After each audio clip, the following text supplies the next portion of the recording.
Discovering that your wife had an affair 4 years ago must have been incredibly painful and shocking. It's understandable that you needed time to process such a significant revelation, especially in the midst of her sister's wedding. Your wife's nonchalant attitude about the affair and her expectation for you to simply forgive and forget may feel dismissive of your feelings. It's important for her to understand the depth of the betrayal and the impact it has had on you. It's commendable that you were able to maintain composure during the wedding and reception despite the emotional turmoil you must have been experiencing. However, it's crucial for you and your wife to have an open and honest conversation about what happened and how it has affected your relationship. Seeking couples therapy or individual counseling could also be beneficial in navigating through this difficult time and finding a way forward together. Ultimately, whether forgiveness is possible depends on your own feelings and whether you believe rebuilding trust is feasible in your relationship. Take the time you need to process your emotions and make decisions that are best for your well-being. It's completely understandable that you're struggling to come to terms with your wife's infidelity and her seemingly casual attitude towards it. Discovering that your partner had an affair, even if it was years ago, can be deeply traumatic and can shake the foundation of trust in a relationship. Your feelings of anger, sadness, and confusion are valid, and it's important for you to take the time you need to process them. It's concerning that your wife seems to downplay the significance of her actions and expects you to simply move on without addressing the underlying issues. Communication is crucial in situations like this, but it seems like your attempts to talk to your wife about your feelings have been met with defensiveness and dismissal. It's essential for both of you to have an open and honest conversation about what happened, how it has affected you, and what you both want for the future of your relationship. Seeking couples therapy or individual counseling can provide a safe space for you both to explore your feelings and work through the challenges in your marriage. Ultimately, whether to stay in the marriage or pursue separation is a deeply personal decision that only you can make. Take the time you need to reflect on what is best for your well-being in your future. So, I mentioned that I needed to wrap up some tasks at work and would be home later. 2 hours after I arrived,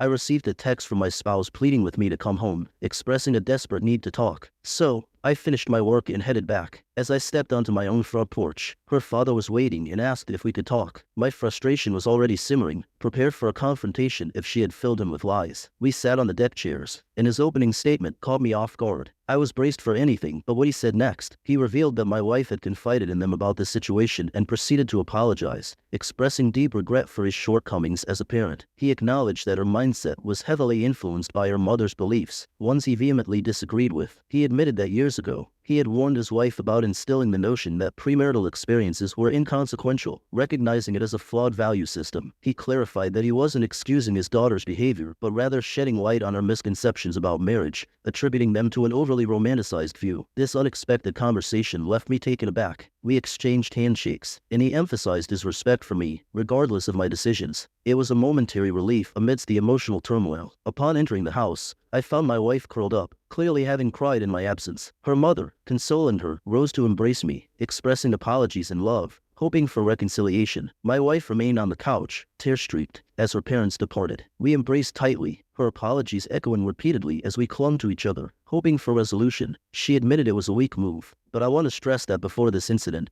I loved her wholeheartedly. I couldn't bear to see her in pain, regardless of what she had done. When she calmed down, she expressed a desire to have an open conversation, to dispel any feelings of being deceived or manipulated. She encouraged me to ask questions, even though I didn't have a prepared list. Some of the answers were hard to hear, and I regretted asking certain things, but I needed the truth. Firstly, she recalled precise dates, fortunately earlier in our relationship than initially disclosed. Secondly, she revealed the frequency of the encounters, which was devastating to hear. There were 6 separate instances, each shattering me further. Then came the toughest question. Why? I couldn't ask without breaking down. I questioned my own worth. Why she didn't leave me? Why him? She held me as I struggled to comprehend everything. The laughter shared, the intimacy, the betrayal. After composing myself, I confronted her about her initial reaction, which felt equally hurtful. She acknowledged her mistake and apologized for dismissing my feelings. She admitted her wrong, realizing with her parents' help that cheating is unacceptable. Still, she clung to the happiness we shared as a married couple, hoping it meant something. I countered, feeling our happiness was built on a lie. This triggered another breakdown, narrowly avoiding another trip to the ER. After some calming down, we slept, emotionally exhausted. By Sunday, we talked again, but my sympathy waned. I called out her actions,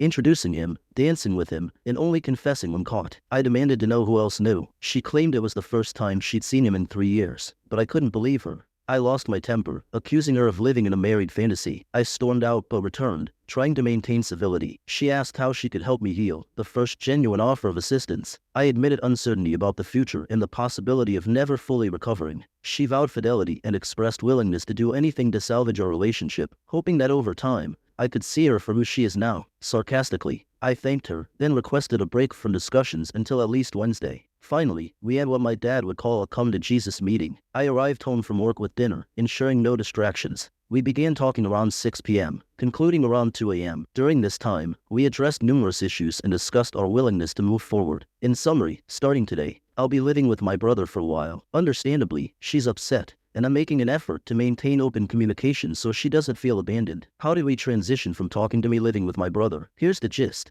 I want to save our marriage, but living with what feels like a lie is unsustainable. While she didn't intend to deceive me post-marriage, I pondered a crucial question. Would I have stayed with her had I known? The answer was no. She took away my choice, and we built our marriage on a foundation that wasn't entirely true. Nevertheless, some foundations can be repaired, while others need rebuilding. This is my hope, to shake things up enough for us to start anew. During our conversation, I emphasized my upset about the cheating, which she now acknowledges as such. However, I was equally hurt by her lack of consideration for my feelings. She apologized for this, admitting her fault and recognizing the fallacy of her justifications. I also expressed feeling disrespected by her association with the other guy in front of me. She apologized again, realizing the hurt she caused. However, she didn't express guilt for being with him. Moving forward, I outlined steps for reconciliation. Firstly, she must cease all contact with him, a non-negotiable deal breaker for me. Secondly, we must undergo couples therapy while I'm staying with my brother. Thirdly, we start anew, with a different perspective on our relationship. She agreed to these conditions. We're going on a date Friday night, which she's looking forward to. As for how long I'll stay with my brother, I'm uncertain. I might not make it past Friday. Nonetheless, I feel a sense of control now, which I lacked before our conversation. In the end,